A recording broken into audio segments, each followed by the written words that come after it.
Filhos queridos, agora, um quarto momento, já fiz em 3. A missa, e eu quero que conheçamos mais, começa desde a chegada, sinal da cruz, a saudação, já expliquei, ato penitencial, o glória nos dias festivos, e aí o padre faz, oremos. Esse oremos, que antes era chamada coleta das intenções, agora é chamada oração do dia. É quando o padre oremos e guarda um silêncio. E todas as pessoas que estão acompanhando presencialmente, ou mesmo pelos meios de comunicação, colocam as suas intenções. É um recolher as intenções. E na própria parte oracional, na parte que nós chamamos eucológica, vou pegar uma aleatoriamente, diz assim, uma invocação a Deus. Pai, ó Pai, que fazeis crescer a igreja, dando-lhe sempre novos filhos e filhas. Concedei que por toda a sua vida esses vossos servos e servas sejam fiéis e professem a fé. Por nosso Senhor Jesus Cristo, vosso Filho. A oração é o Pai, por Cristo, no Espírito Santo. Amém. Com essa parte se conclui a parte introdutória da missa. Tem uma introdução. Aí abre-se o primeiro grande rito, o chamado o rito da palavra. E nesse momento, meus irmãos, é uma pena que algumas pessoas se desliguem. É uma pena que as pessoas não entendem. E lembre-se que eu disse, a presença do Cristo, quais são elas e como ela se manifesta numa missa. Só quero lembrar atinar a sua memória. Uma, na Assembleia Constituída. Segunda, na palavra. Terceira, na Eucaristia. Então, em todas as igrejas, é importante você saber que existem 2 mesas. A mesa da palavra e a mesa da Eucaristia. Não é por acaso que se pede para que se celebre bem. E eu sempre digo aqui, meus irmãos, o que eu estou fazendo aqui é fazer você conhecer a Bíblia. Eu não estou dizendo que tem que ser assim. Mas geralmente, esta mesa da palavra, que nós chamamos de ambão, de púlpito, mesa da palavra, é do mesmo material que a mesa eucarística. Mármore, mármore. Tem outros elementos. Ela é fixa. Por que ela é fixa? Porque a palavra de Deus tem consistência. A palavra de Deus, ela vem para ficar. Ela não é móvel. Mas existe um outro, sim. Tanto que o comentário não é feito da mesa da palavra. Porque o comentário não é palavra. Ela é uma monição. Ela é um despertar interesse. Por isso, o outro é um ambão. É algo móvel. Não precisa ser da mesma matéria. Pode ser assim, pode ser uma estante. Na verdade, é mais uma estante do que ambão. É apenas uma munição. Na mesa da palavra, se proclama só o que é palavra. A primeira leitura, o Salmo. O Salmo é proclamado daqui.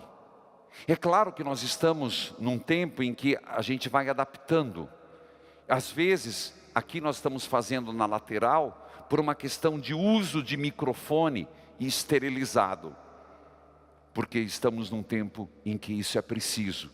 Então, para podermos fazer as missas continuarem, o salmo está sendo feito de lá, mas é feito da palavra. A segunda leitura é daqui. O evangelho é daqui.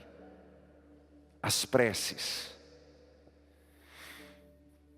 Na mesa da palavra, como eu disse, se começa com um comentário. O comentário, ele não é obrigatório. Ele é feito e ele tem que ser curto. Existem comentários que são feitos que são quase um sermão. Está errado. Não é para fazer sermão. O sermão fará o padre depois. Não precisa ficar dando grandes explicações. É apenas uma munição. É um chamar atenção para o que vai ouvir. Veja, às vezes se valoriza demais os comentários em detrimento à proclamação da palavra. Depois dessa munição, é feita a primeira leitura nos dias festivos, no domingo. Nas missas feriais é uma leitura só. Feriais é semanais, perdão. Explicando, porque não tem nada de errado. E aqui, meus irmãos, como é importante a pessoa proclamar a palavra. Não é ler, não é gaguejar. Padre, mas aí o senhor está sendo muito exigente. Meus irmãos, cantar não é para todos, é para quem canta. Tocar não é para todos, é para quem sabe. Exige-se e é preciso que para a leitura se tenha boa dicção, se fale para fora. Porque se não está lendo para você, não é uma leitura individual, é uma leitura pública. E a pessoa que lê, ela está exercendo um ministério, um serviço. E por que proclamada? Para que todos os interlocutores compreendam com nitidez, com clareza. Mas é claro, se o microfone é ruim, e aqui nós temos que ter uma preocupação de ter bons sons na igreja. Não adianta ser mequetrefe. Para o som não se economiza. Repito, para o som não se economiza. Bons microfones. Mas também, meus irmãos, não basta ter uma Ferrari, tem que saber lidar o botãozinho de trás. Tem que se evitar ruídos. Começa a leitura,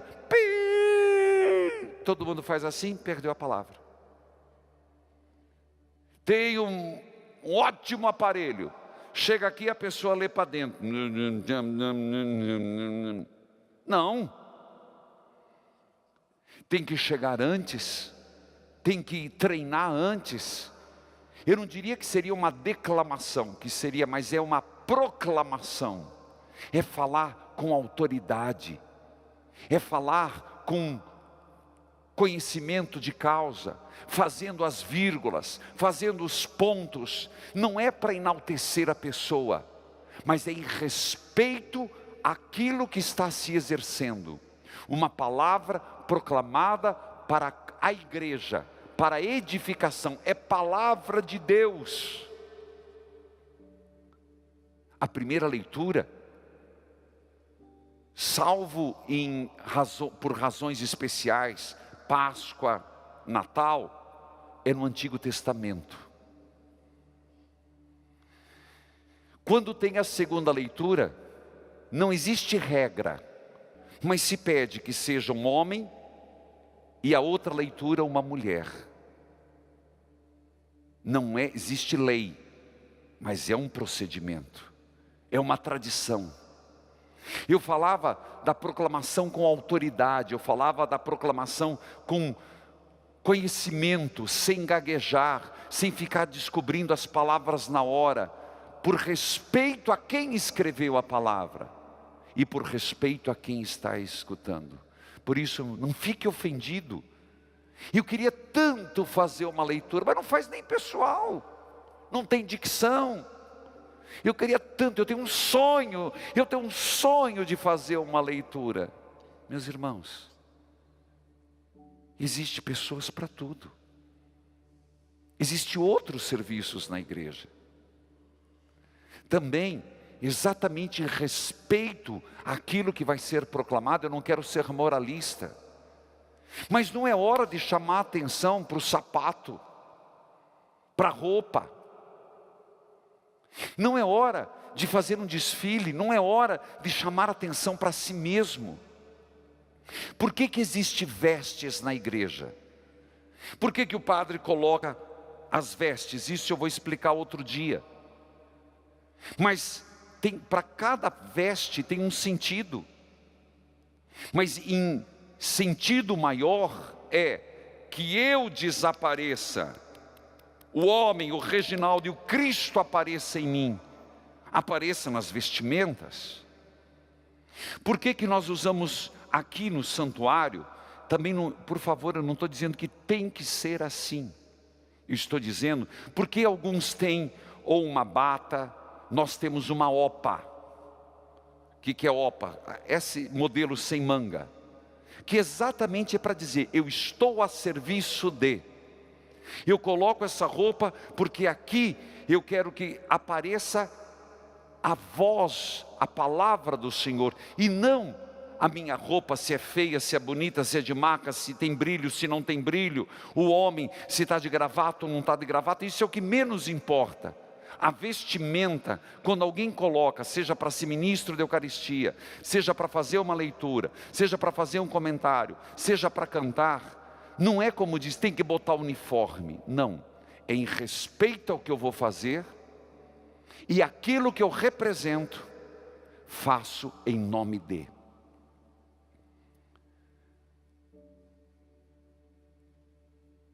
A primeira leitura geralmente é do Antigo Testamento, e ela segue um princípio a partir da escolha do Evangelho. É o Evangelho e se escolhe a primeira leitura.